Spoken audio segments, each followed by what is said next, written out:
Lalita ma'am, we are all set. Can we Yes, sir. begin? Yes, sir. Yes. Very good evening to our respected chairman, our CEO and principal, and our resource person for today, Mr. Sunil Kumar, IAS. Well, before I go on to introducing our resource person for today, let's just give you a small briefing about the Indian Administrative Services. The Indian Administrative Services are the premium services which are there for, who are there to govern our country in the best possible manner. And in fact, the Iron Man of India, Sardar Vallabhbhai Patel, who is united our country and brought our country under one rule. He said once that the Indian Administrative Service is like the steel frame of India. And he also quoted stating that no service worth the name can claim to exist if it does not have in view the achievement of highest standard of integrity which the Indian Administrative Service people have. So, sir, we are very happy to have you amongst us. And dear children, you must all remember that the getting into the Indian Administrative Service is not so simple. It's a long, laborious, hard work and struggle, which will actually take you all to that final goal. And one gets into this service not merely for any other reason, but to serve the people and the country. And the best example for this is none other than our resource person for today, Mr. Pommala Sunil Kumar, IAS. He is of the 2011 batch, and he ranked 18th All India in the examination for civil services. He belongs to the Karnataka cadre. But you must also remember one thing, that he has not come into this just like that. He has come with his own free will after having tasted and seen what the corporate world is like. He has completed his engineering from Regional Engineering College in REC Warangal, post which he joined the Tata Consultancy Services, where he was there for 7 years. 4 years he worked in the United States and 3 years in Chennai. But he had a calling to serve his nation, and therefore he quit that and he joined the Indian Administrative Services. So, sir, it's really great having somebody like you, in this particular profession. Really makes you're an inspiration for many, sir. And he moved on. He worked as an IAS officer. He worked in various capacities, right from sub-collector to city corporation commissioner to chief executive officer, Zilla Parishad collector, and presently he is working as the collector of Vijaypura district in Karnataka. So thank you very much, sir, for accepting this, small invitation of ours and being a part of this particular webinar.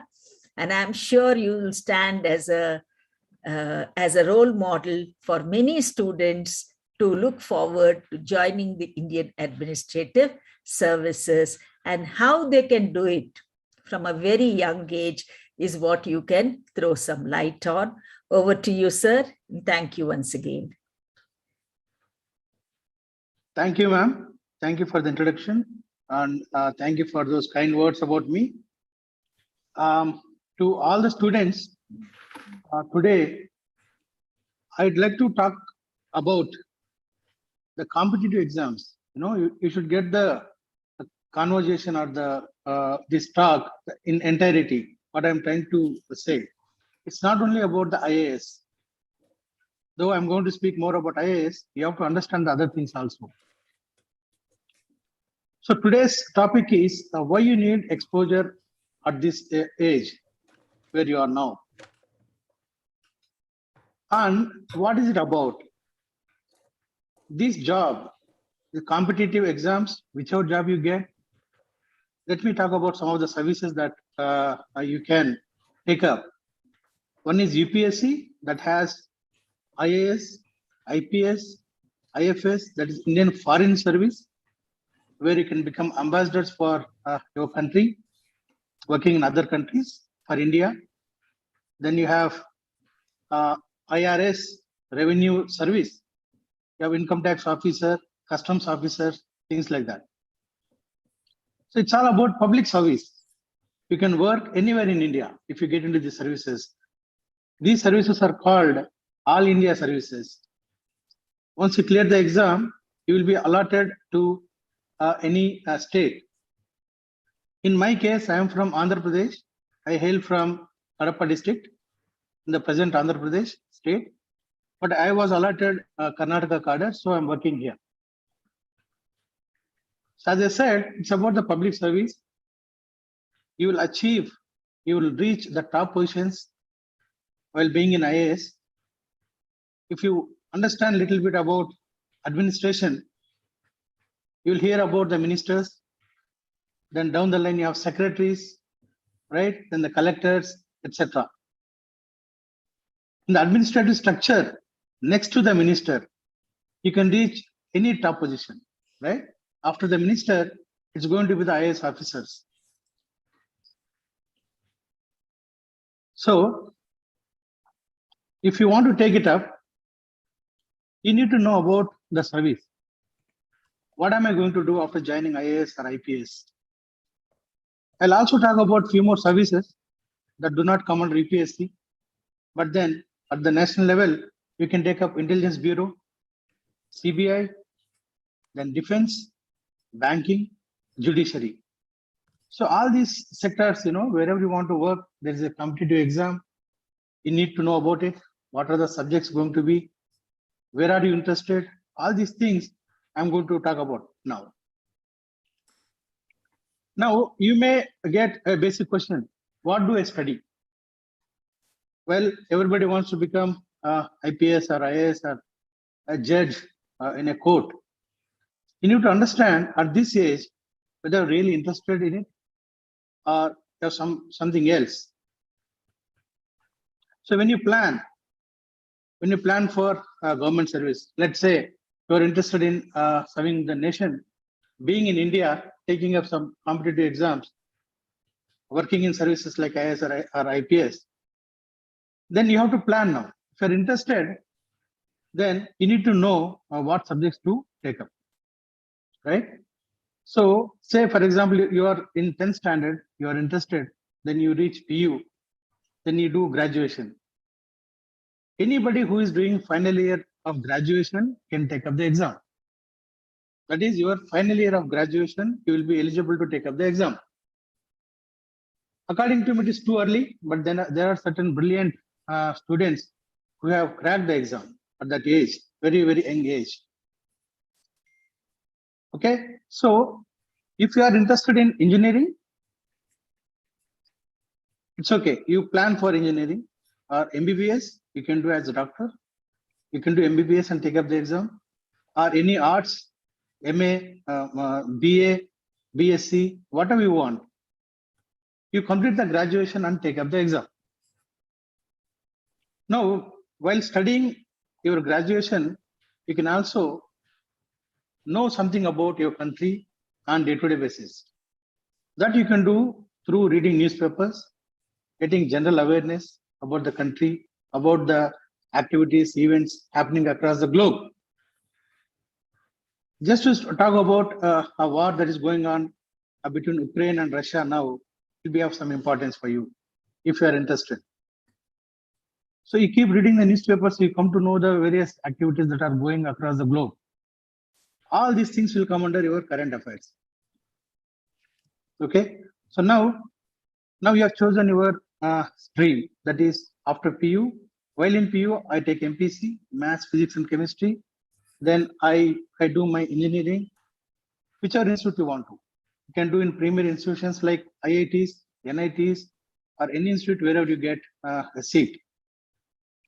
So you should continuously have this in back of your mind, keep reading newspapers, understand things.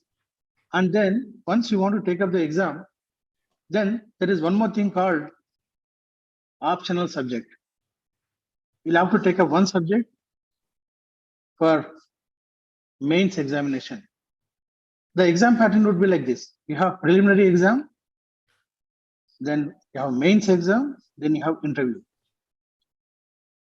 Well, lakhs of people write the preliminary exam.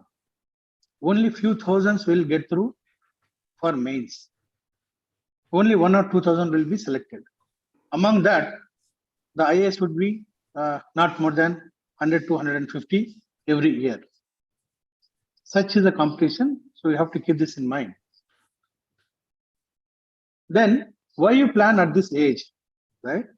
You need to know what is the age limit. It is not that you go study and work in some foreign country and come after 35 years, then you will not be eligible. There is certain age limit. You have to plan accordingly and then prepare for the examination. So that's why I am mentioning this, the age limit. It's very, very important.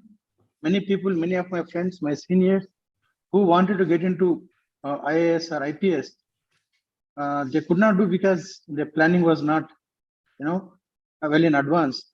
They could not plan. They were working. Then by the time they reached, the age limit got over. So they could not get into service. They actually repent even this day. Then this is also about your parents knowing about your aspirations, because you need their moral support, financial support at every stage. So now, if you are interested, your parents should know so that they can plan for your future. It's also other way around. Your parents may be wanting you to become IAS officer or some other government officer. That you should know. And parents should not force anything on the children, but you can develop interest in that. If they're interested, they'll definitely take it up. I had no idea while I was studying in school. It was my brother who got me this IAS into my mind. He used to tell about collector and what he does, how you can serve the nation.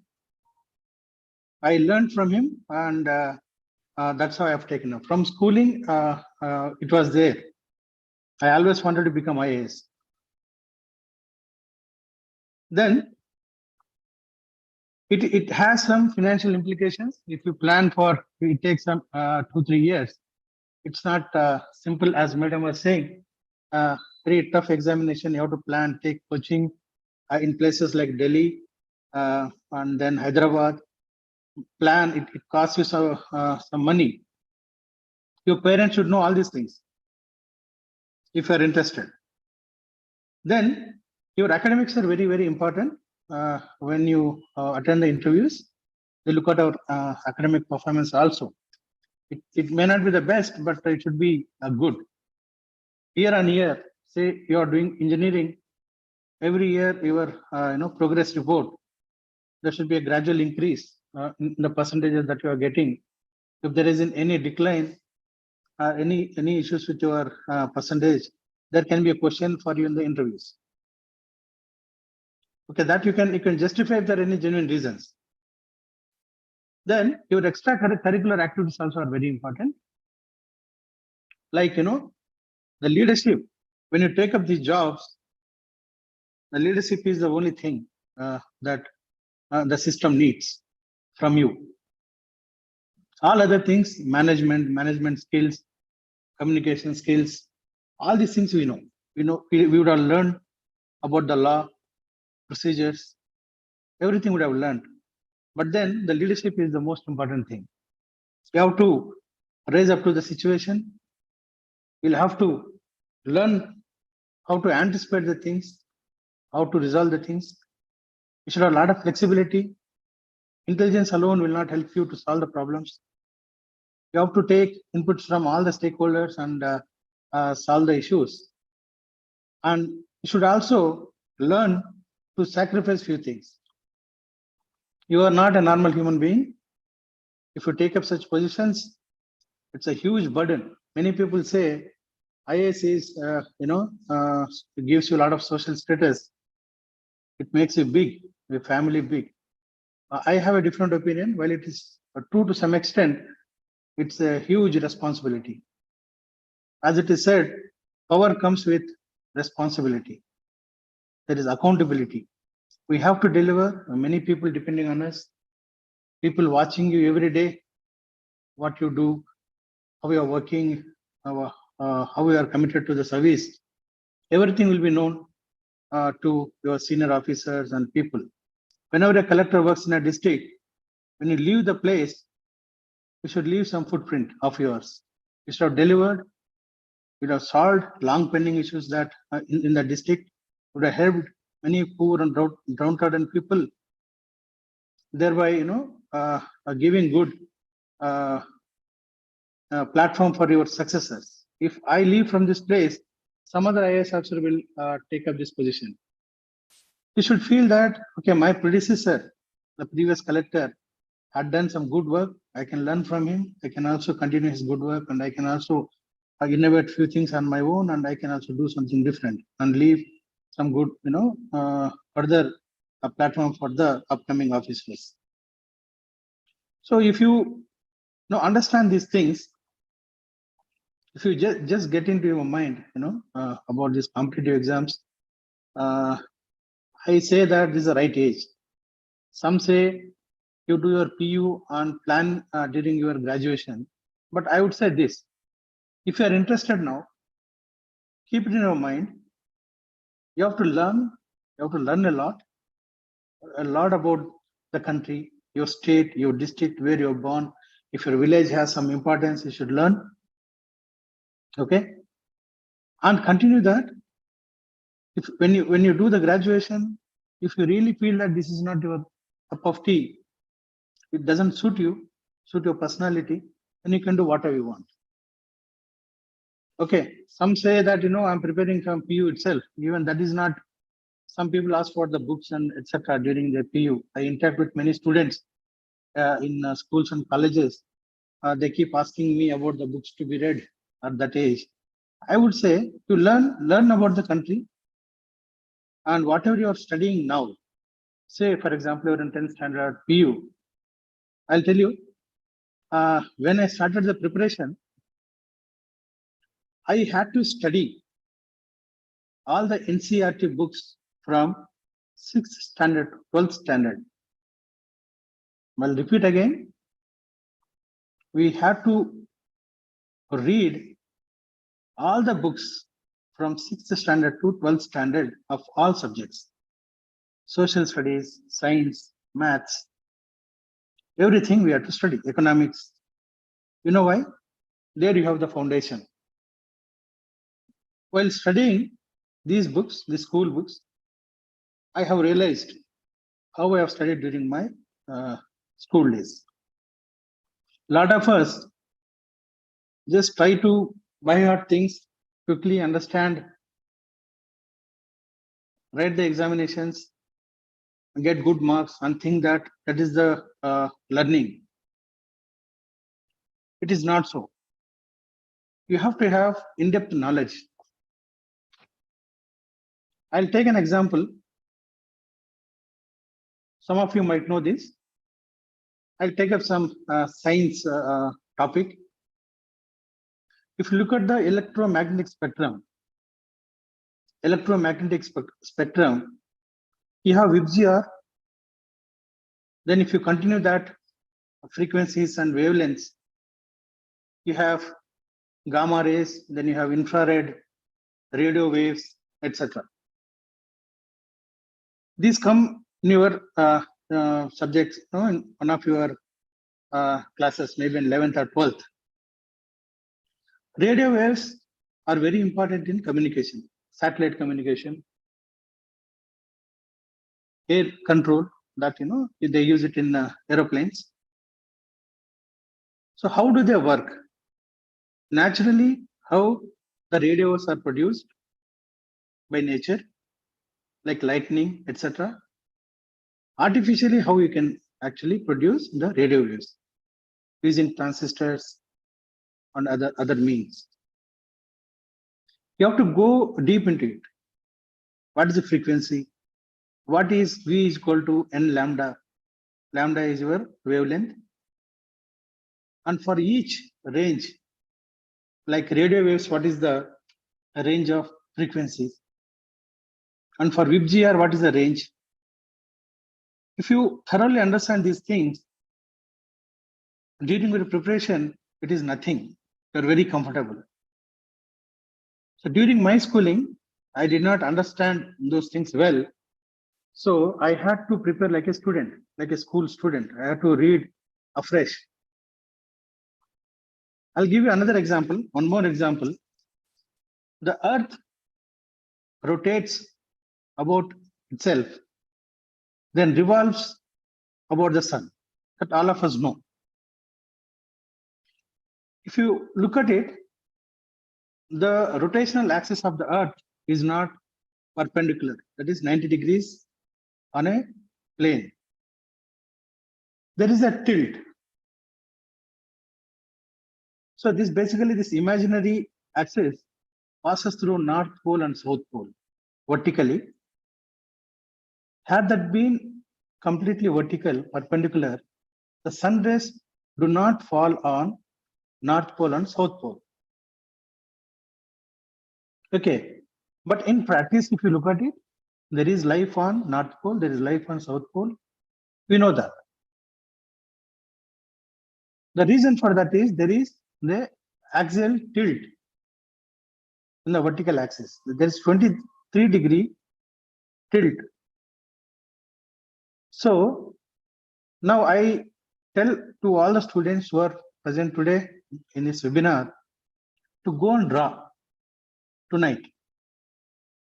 Read this topic and try to draw it on paper. As some great personality said, I think it's Einstein. If you can't understand it, you can't draw it. If you understand it, you can put it on paper, you can draw and explain to anybody. These are two examples I am giving to you to how deep you can go into some subject, some topic. And you will never forget in your life. If you read those things now and understand, then you can explain it to anybody at any point of time. Probably this is the reason why some become scientists with a lot of, they remember many things. And we are surprised to look at some scientists like, Einstein and all. They were also normal human beings, average students during their schooling, but they started performing exceptionally good in the subject they liked.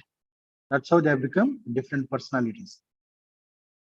When I was preparing for the examination, as Madam has introduced, I worked in software industry for almost 7 years. So everything was, we usually don't remember things. We save the things in our emails and in our computer. That means we don't give much work to the brain in storing the data. We analyze the things, but will not store the data much in our brain, not even the passwords. That was my situation when I quit the job and joined preparation for this UPSC exam. So when I started the preparation, I was so scared that I was not able to remember anything. You can't refer, you have to remember, you have to keep it in your mind and write the exam. So I was so scared and I approached one of my teacher in the institute.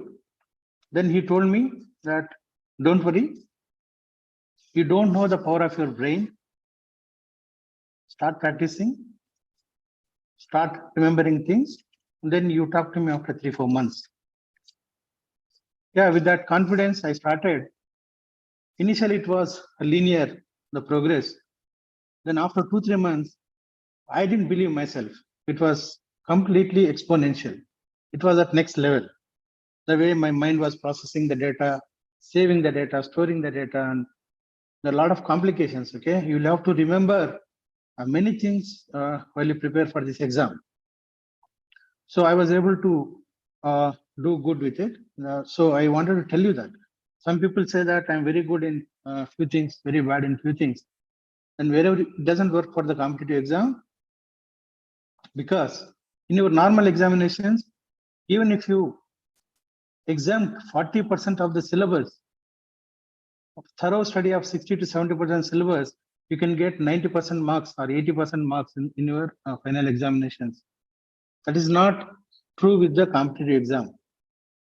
If you want to take up IIT exam after PU, mark my words, any PU student, second year student listening to me, if you want to take up your IIT exam or any other NIT exams, they take up the most complicated part of your syllabus, which some of you would have exempted, yet top the class.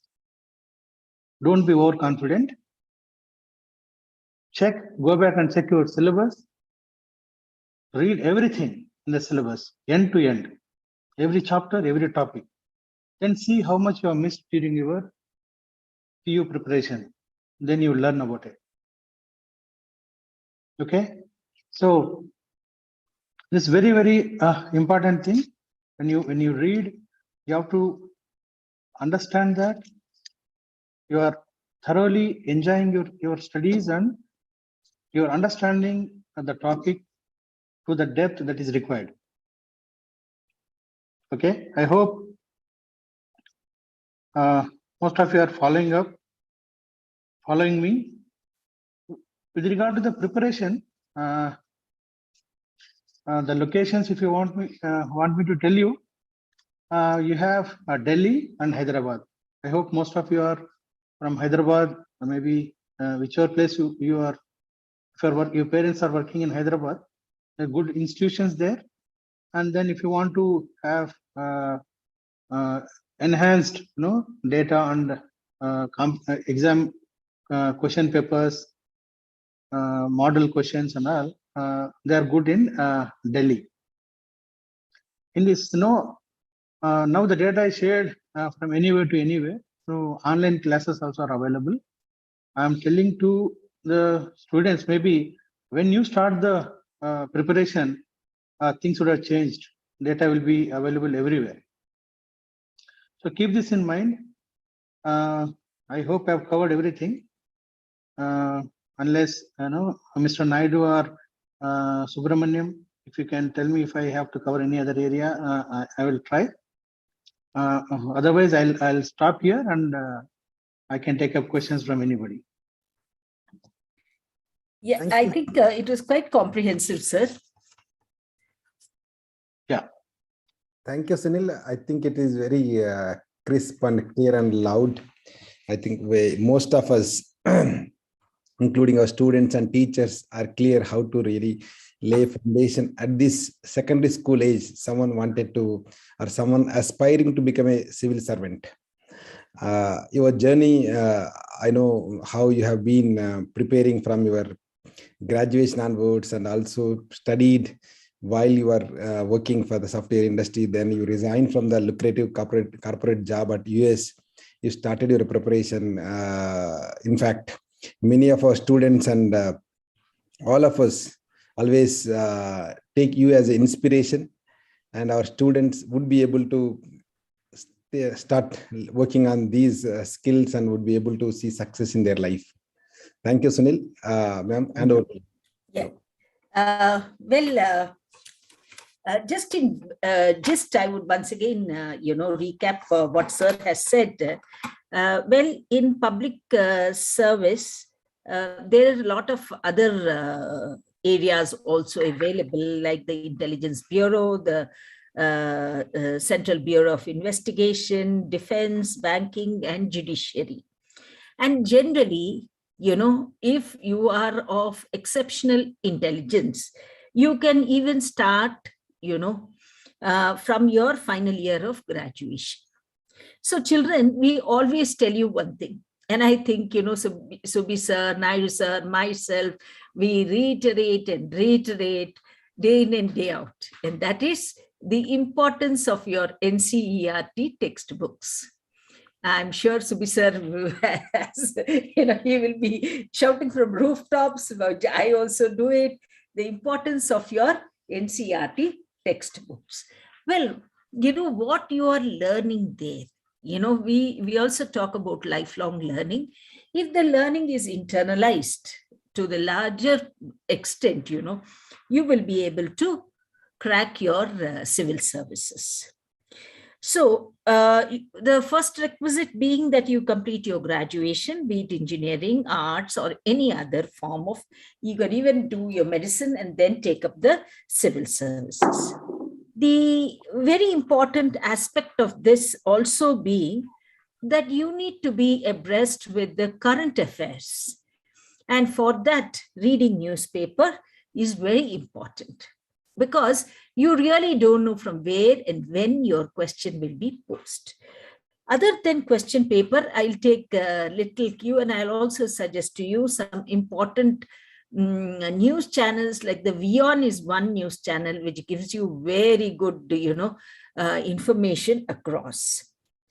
Then the competition is very, very high, because there will be lakhs of people writing the exam for a few hundreds of positions.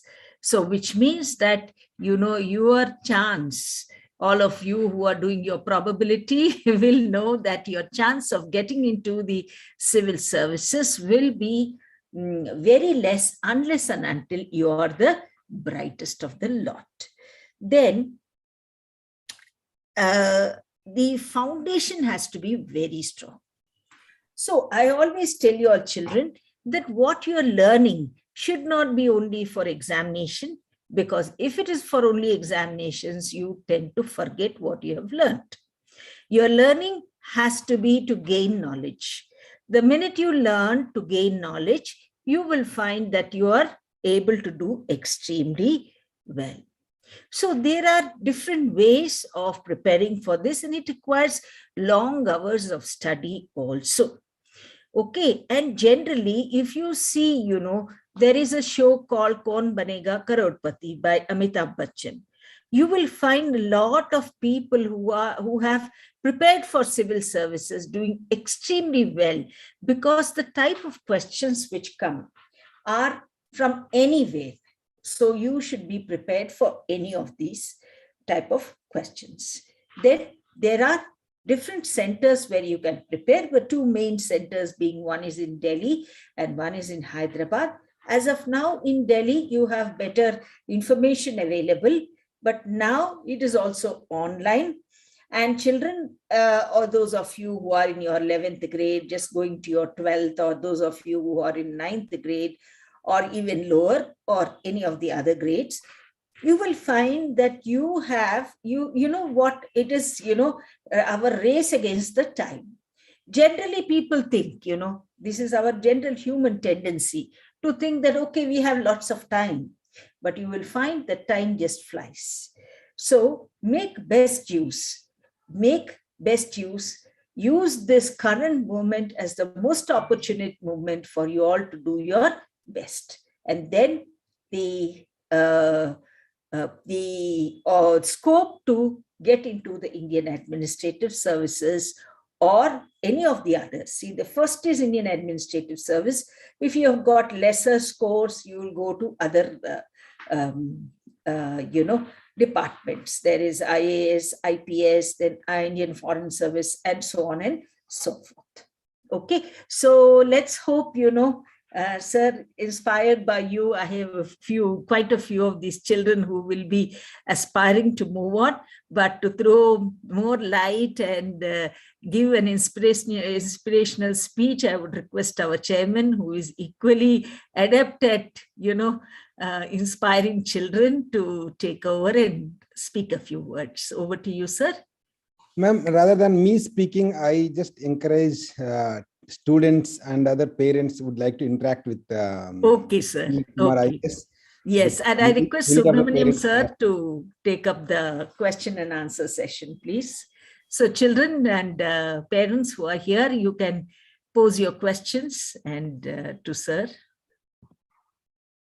Thank you very much, ma'am. Thank you very much, Sunil, for coming down, for talking to all our students today through webinar.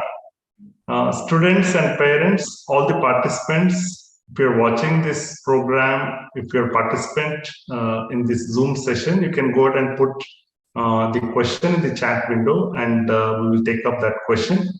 In case if you're watching this program through YouTube, you can put your question under the chat window. So we will take up that question over here.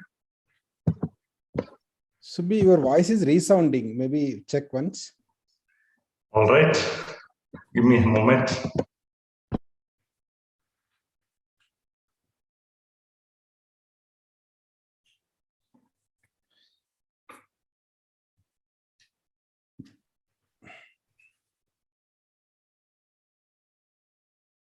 Sunil, How is it now? it's better still. It's fine.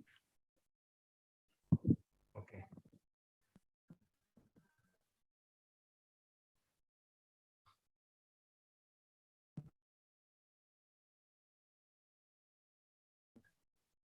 All right. I think you have asked me to ask this question almost a day before this webinar. So let me go ahead and put this question out to Sunil. The first question is, when do I start my preparation? You know, the child is in grade 10 and one child is in grade 11. Just they're finishing off their 10th and 11th, very closely from now. So their question is, when is the right time to start preparing for the civil services kind of exam?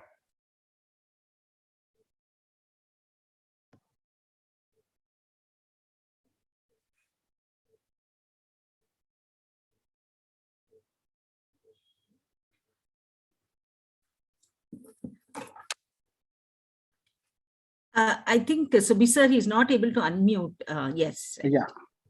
Can I go ahead and answer this, Subhi? Yes. Yeah. So when do I start the preparation? As I have already told you, boys are in your boys or girls. You are in your 10th and 11th standard. So now, if you develop interest in these competitive exams, you just know about your country. Why I keep saying about the country, it's all about your country and the service that you're going to provide to your country.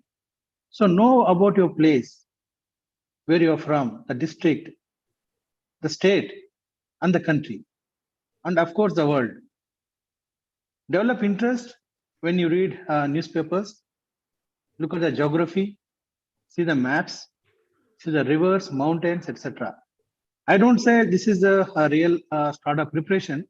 It's about developing interest and knowing more and more about your country. Okay, the right age would be in during your graduation. When you start your graduation, I must also tell you that not at the cost of your academics during your graduation. Okay, you start this preparation and neglect your graduation and the subjects, it's not going to add much value. It's a problem for you.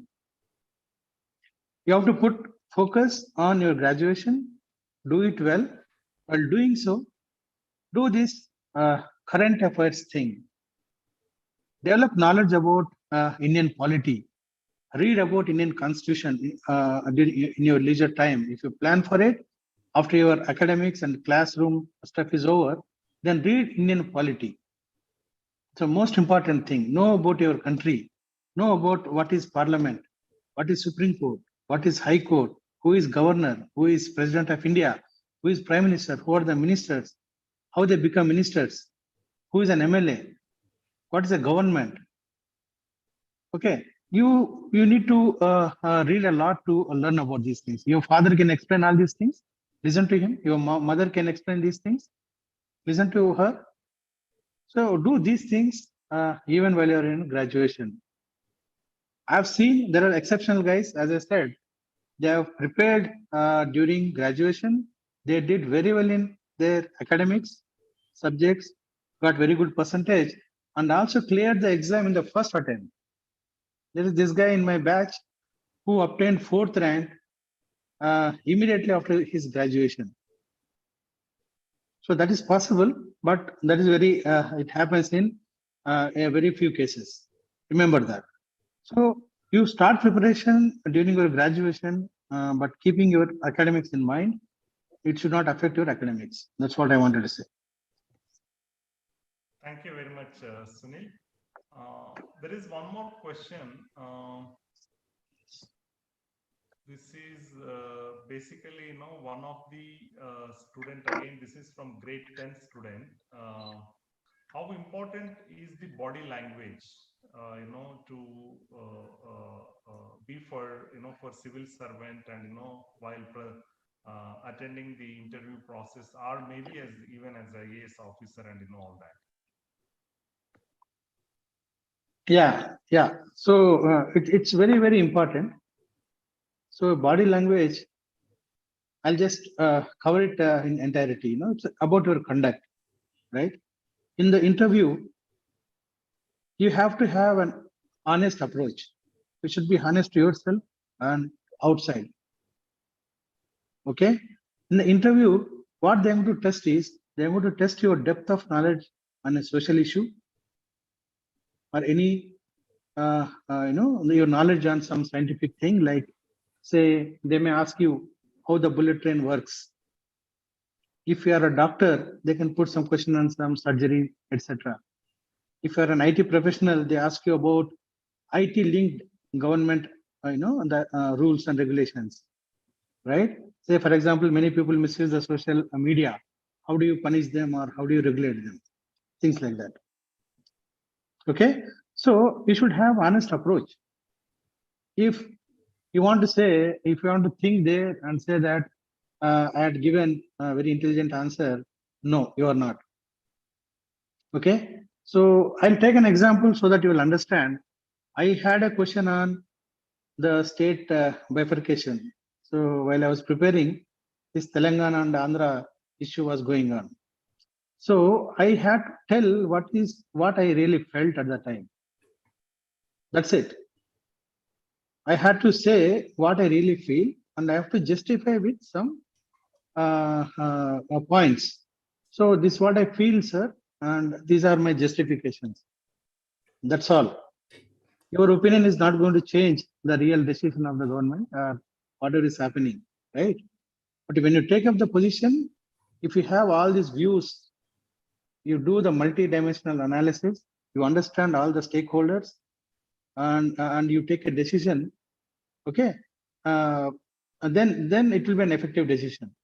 So to do that, you should be able to express what is there in inside of you, right? That should be honest.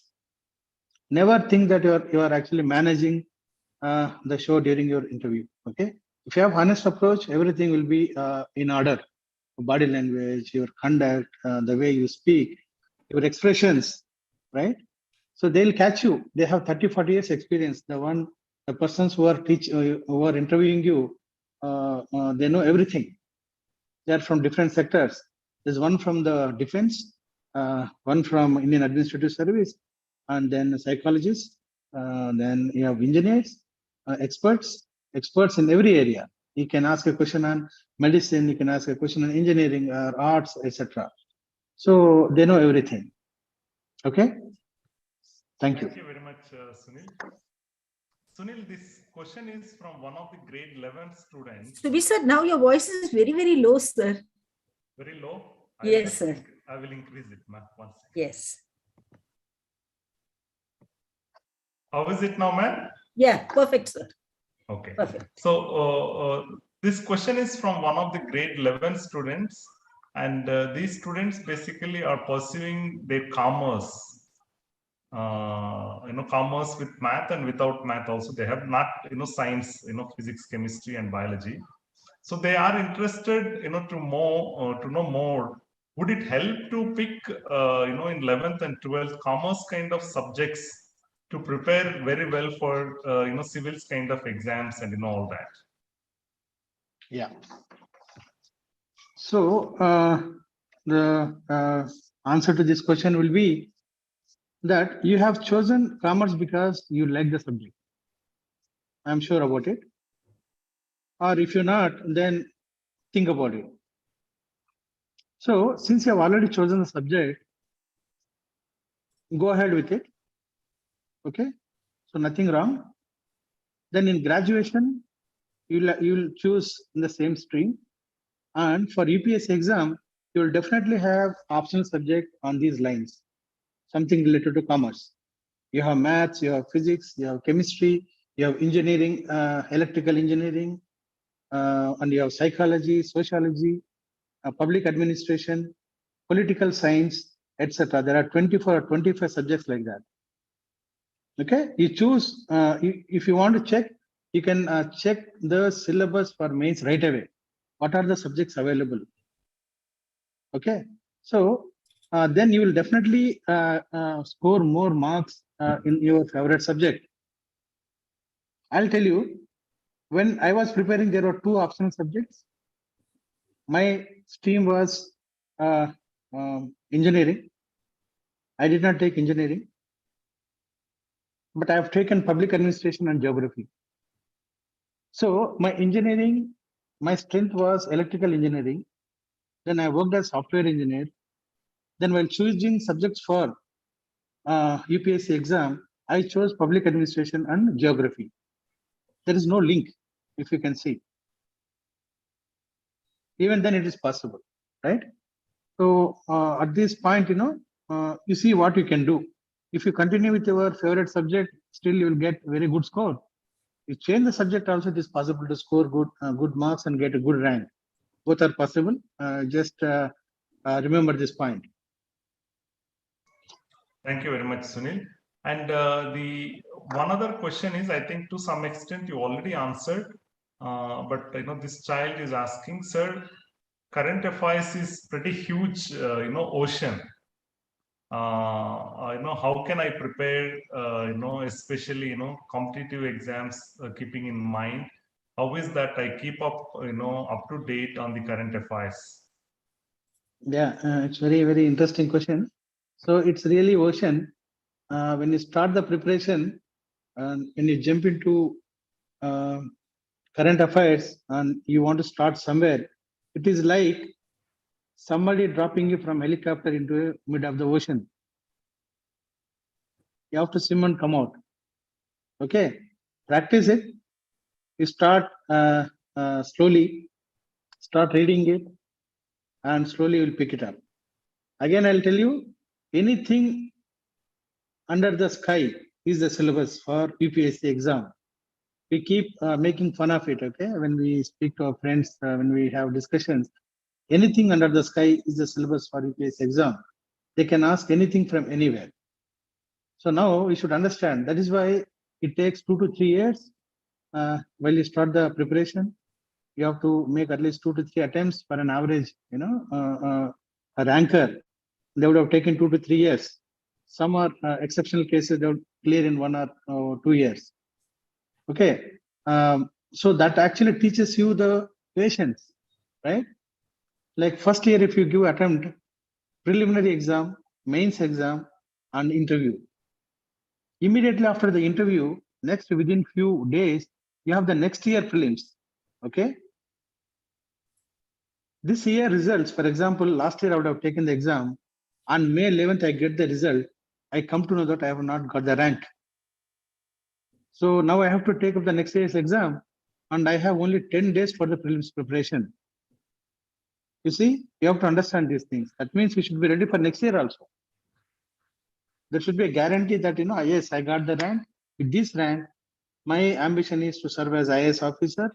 With this rank, I'm sure I'll get IAS. Then you quit the preparation and come out. Otherwise, you should continue. So it actually teaches you a lot of patience when you prepare for this exam. So, sir, they have to prepare. So if they do not clear the final exam, then they are going for second attempt. They have to write the preliminary once again, sir?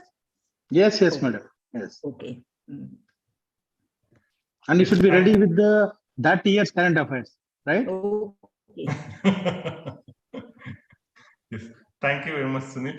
And I think this is from one of the parent. Maybe this question is: is there something that you can think of that can be inculcated all the way from the school age children? From any specific skill that we can inculcate naturally from the beginning. That may help later point of time, to take up such kind of exams, all that. Yeah. So I would say the social responsibility. Okay, that makes the students good leaders. Actually, if you look at the situations in schools or colleges and wherever in the society, if there is a problem and everybody is suffering, normal course, there will be many leaders.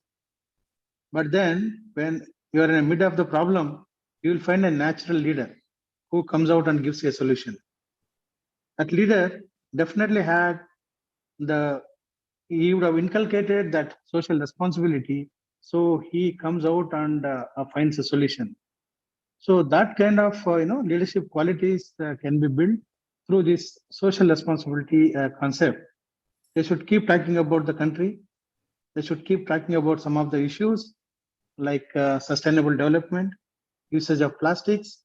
You are living in a great city of Hyderabad. That does not pollute the city. See what your neighbors do, what your parents do at home. And then children can teach parents also in some cases. Not always the parents teaching the children. So that way the social responsibility can be a real subject in the regular curriculum. It's a great question. Thanks to that parents, whoever was asked. Thank you very much, Sunil. And I think this may be last question. Can you talk a little bit about the age limits, number of attempts that a person can take up, and also little details on the reservation category, little any exemptions, exceptions that we might have. Yeah, I mean, in the recent years, there's some increase in the age limit. If you are a general candidate,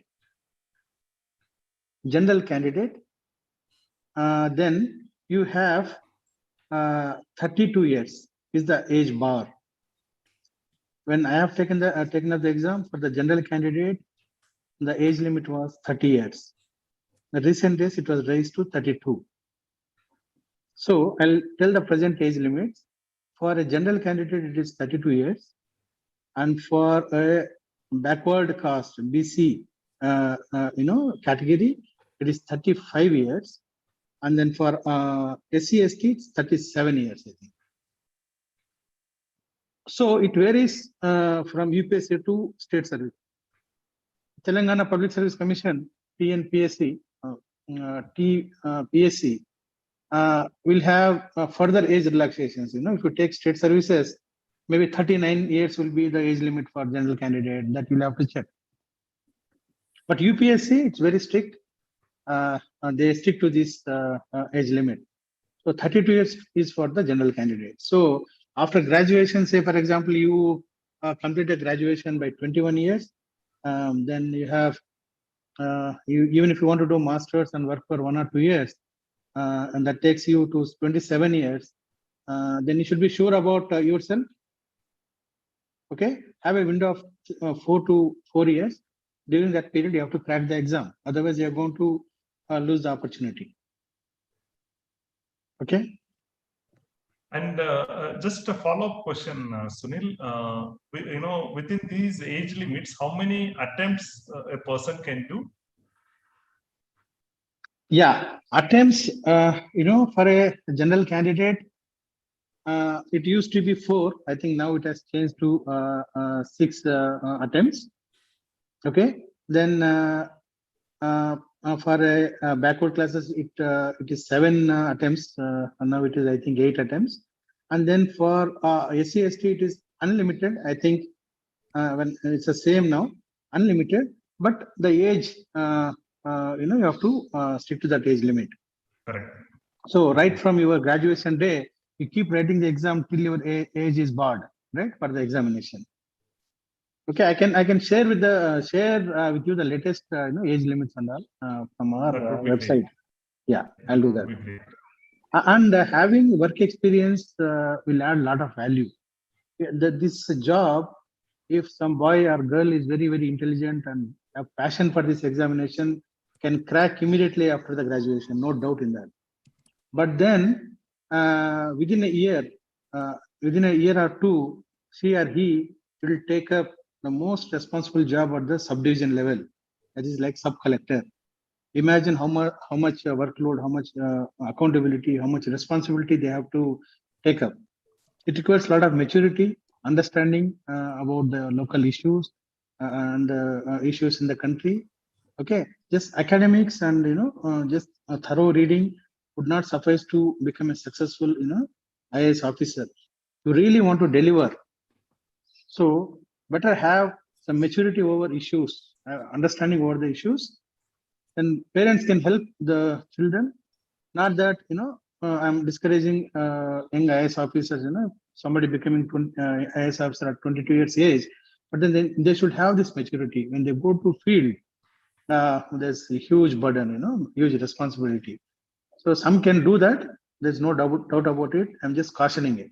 If you have work experience, you would have learned the leadership qualities, how I should rise to the occasion and how I should handle the situation and how I should become complete independent man or woman and take up these jobs. You will definitely be successful. There is no doubt about that.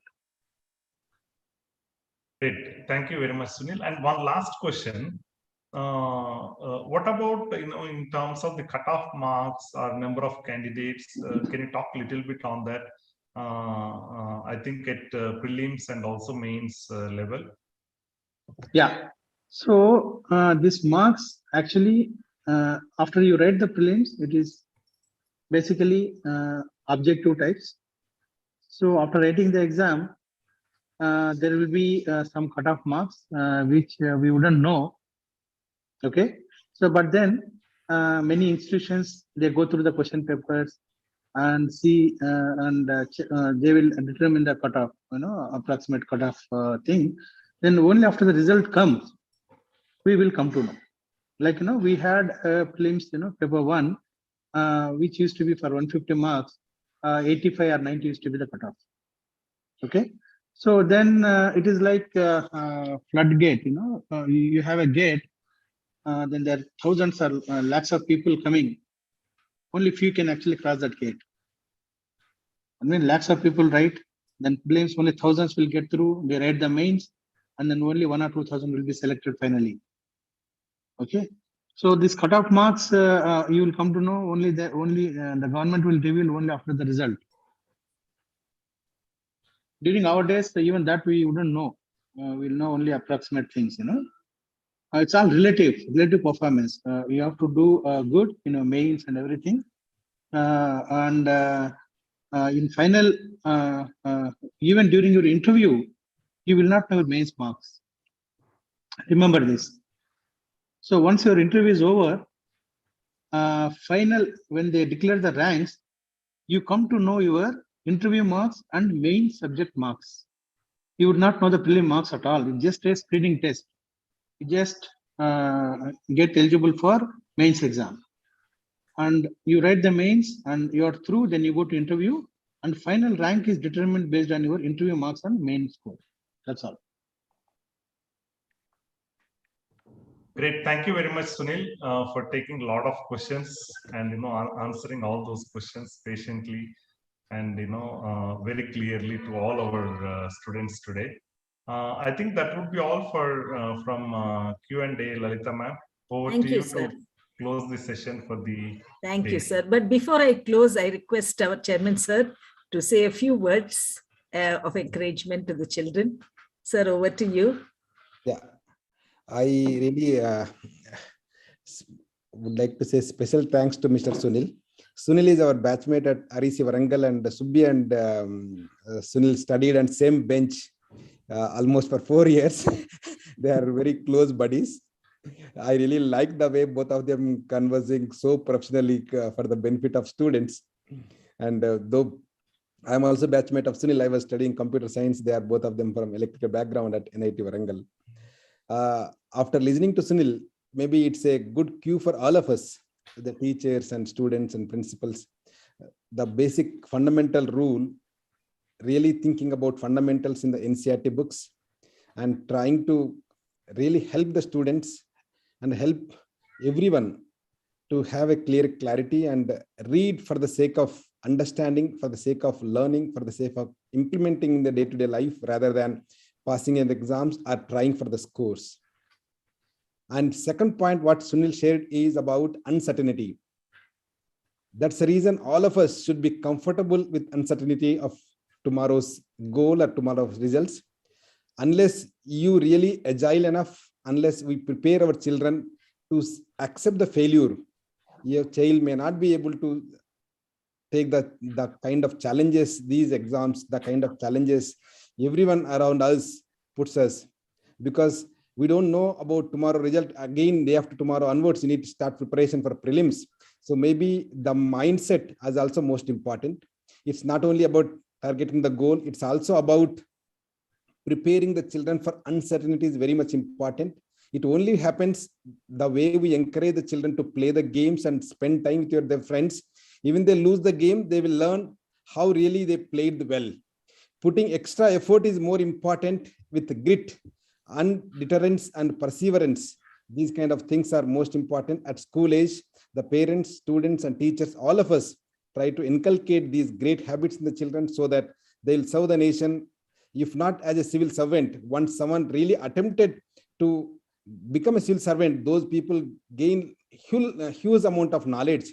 If you see, there are many successful people across the India, though they might not have seen the success in civil services exams, but of late they might have done great job outside because the kind of knowledge they acquire, the kind of interaction they do with other friends is extremely well.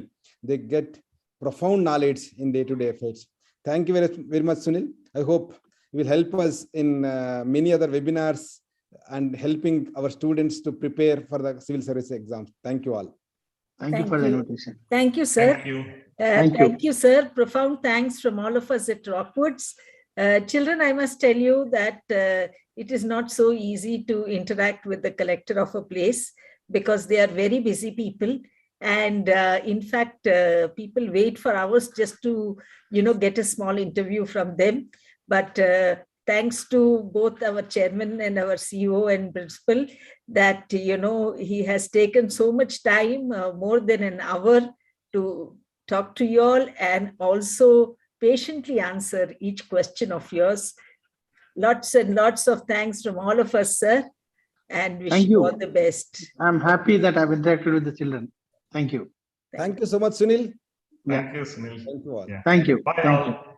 Bye all. Bye.